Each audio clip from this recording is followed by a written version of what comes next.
छ दर्शकबिन हामी सरकारी वकिल कार्यालय अगाडिको यो ब्यारिकेड देखाइरहेका छौँ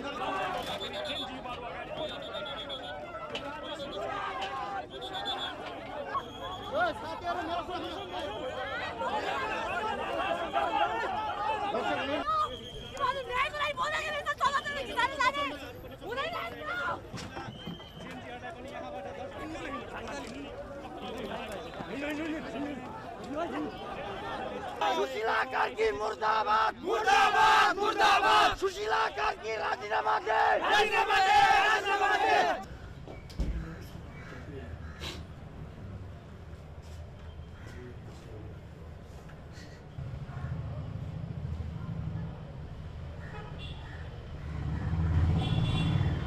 केही काम एक कुरा नि पुरा गर्न सकेन नि त सरकारले त्यही भएर रियर त लाग्ने भयो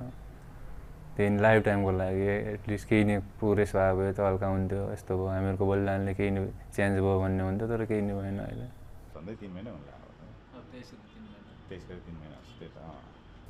करप्सन इन्ड हुनु पर्थ्यो भने त्यही इन्ड गर्न सकेको छैन जो गोलिया चलाउनेदेखि लिएर अर्डर दिनेसम्म तिनीहरूलाई समात्न सक्नुपर्ने हो त्यो समात्नै सकेको छैन पुलिसमा रिपोर्टै लिन्न बरु राजीनामा दिन्छु भन्छन्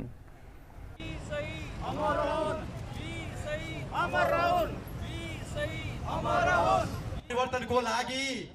फर्केर आए भने ठिकै छ फर्केर आइन्न भन्ने सम्झिनु म यो देशको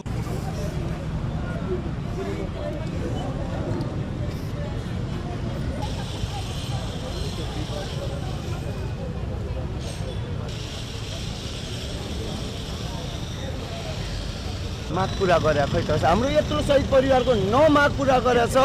हैन मैले भनिहालेँ त यत्रो हुनुहुन्छ नि हाम्रो यहाँ न शहीद परिवारको माग छ न हामी घाइतेको माग पुरा गरेछ क्या यो सरकारले अहिलेसम्म केही पनि पुरा गरेको छैन त्यही भएर चाहिँ हामी बाध्यता भएर चाहिँ रोडमा आएको हामी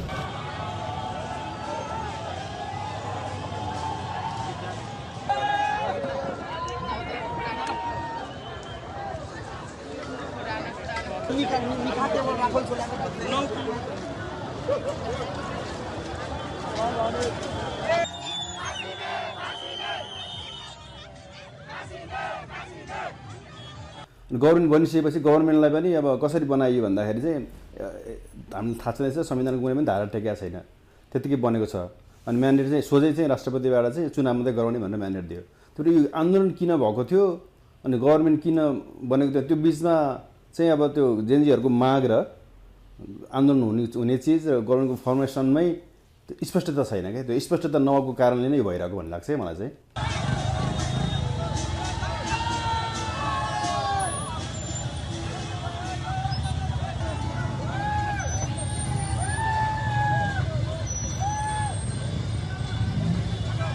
जेनजी आन्दोलन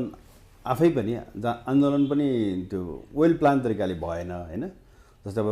आन्दोलन चाहिँ के निम्ति गर्ने भन्ने चिज अर्कै थियो जब दुईटा माग थियो उनीहरूको भ्रष्टाचार विरुद्धको र चाहिँ त्यो बेला चाहिँ सोसियल मिडिया ब्यान भएको बेला त्यो दुईटा चिजलाई लिएर मात्रै भएको थियो तर त्यो चाहिँ के अरे मृगको शिकार गर्न गएको बाघको शिकार परे जस्तो भयो आन्दोलनले चाहिँ अब अर्कै रूप लियो र गभर्मेन्ट सत्ता नै ढल्ने स्थिति आइपर्यो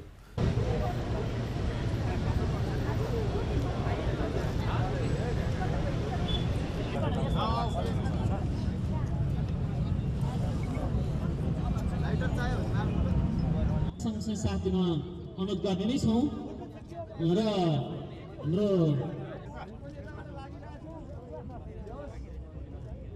हाम्रो अतिथिज्यूहरू अन्य माननीय मन्त्री